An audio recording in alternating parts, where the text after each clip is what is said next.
Good afternoon, everyone. Very nice of you to come to Lauraine Diggins Fine Art to see this quite unusual exhibition. This is rather different to most things that I do, and it really starts out with imagination. Imagination is at its most free when you're a child, when you can invent a game and not worry about the consequences.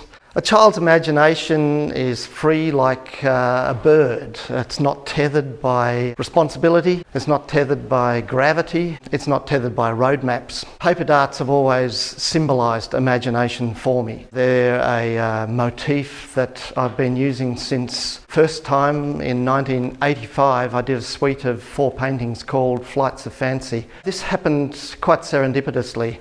I'd already painted a number of images that related to flight and images that related to children's games and that kind of vulnerability and innocence. In the next 10 years I did a dozen paintings during that time, amongst many others that had paper darts in them. There's something about the purity of the white innocence of the darts, the vulnerability of its transient construction and inevitable deconstruction, and the fact that it takes flight that has made it a really adaptable symbol of imagination. And paper darts keep on doing that again and again and again for me. They play all sorts of games, and sometimes they represent just simply whimsy, sometimes they're wistful and melancholy, sometimes they're a little lost. I was talking to my good friend Jeff Brown. Now, I met Jeff Brown because his father, Dr. Joseph Brown, in his day the doyen of the Melbourne art world, was my art dealer for a dozen years. Jeff collects cars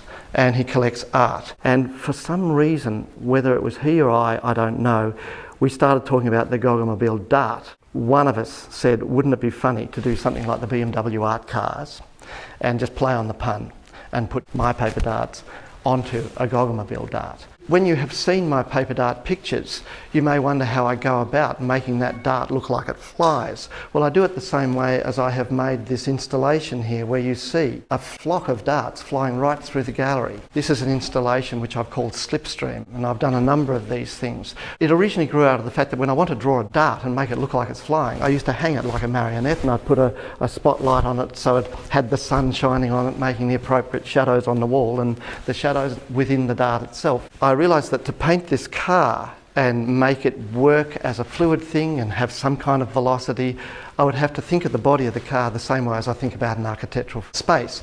And fortunately, this car has a beautiful body. I mean, this is an absolute scaled down classic 60s sports car. It looks more aerodynamic than it really is. In those days, they didn't test things in wind tunnels, they tested them in their imagination, and so they're far better looking because that's a nicer way to go. What I did was I actually took the measurements of this car and did firstly full-scale drawings, and then I realised my studio wasn't big enough for that. Very large drawings, 60%, and I, rather than hanging the darts like marionettes where I would have to adjust 3 strings every time I want to move the darts, up and down, sideways, tilt, etc. I created a series of wire poles which I could move darts up and down on and tilt them and swivel them any way I wanted. And I lined them up in front of these side elevation drawings and plan drawings by tilting them on their sides and having the darts flying like that, and drew them in groups that fitted nicely into the flow of the body of the car. There are 62 darts on the car, not one of them is the same. I know them so well now because I've made them in a small scale dart, which was when I was working out the flocks of darts. I then did full A4 size darts to do studies of each one of them, which we see around the room. Then I did test panels just to learn to paint in automotive paint. I normally paint these days in egg tempera, which is a medium that Botticelli and Giotto used to paint in, where I make my own paint. You can do this, kids, but your mother might not be very happy, or your father.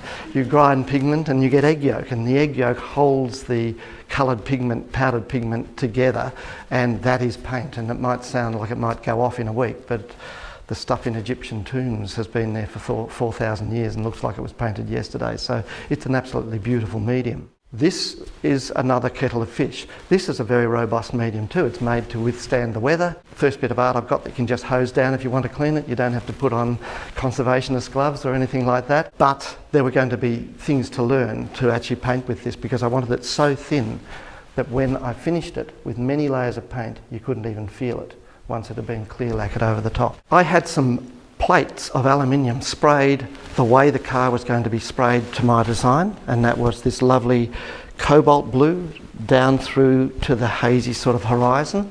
I wanted it to be like the sky. Cobalt because it makes racehorses go faster, so I thought it might help the Dart.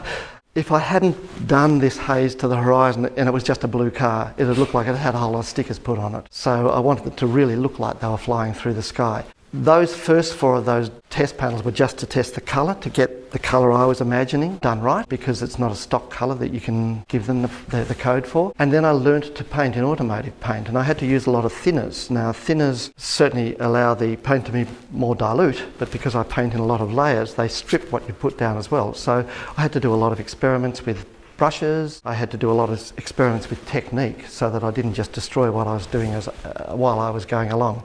And eventually I got to the stage where I could paint very satisfactorily, in fact, to the point that these test panels became finished paintings, and I've done a few more because I enjoyed doing it so much. And I was ready to paint on the car. And the first Dart that I painted on the car, it just seemed, again, totally odd to be graffitiing an automobile.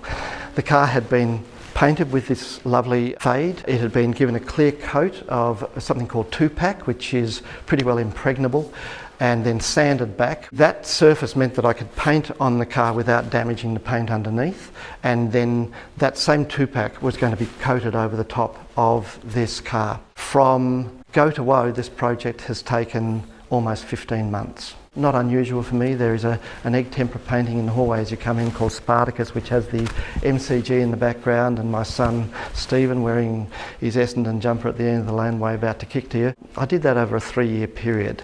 That is a record. I don't want to break it. I wanted to create a piece of art that was obviously a professional finished work of art, but also didn't have that gravity and seriousness that you see in a lot of my other work. I wanted this just to be fun. I wanted this to be joyful and jaunty, and the kind of car that Noddy would have always dreamed of having. So this is the Gogglemobile Dart, spelled D''ART.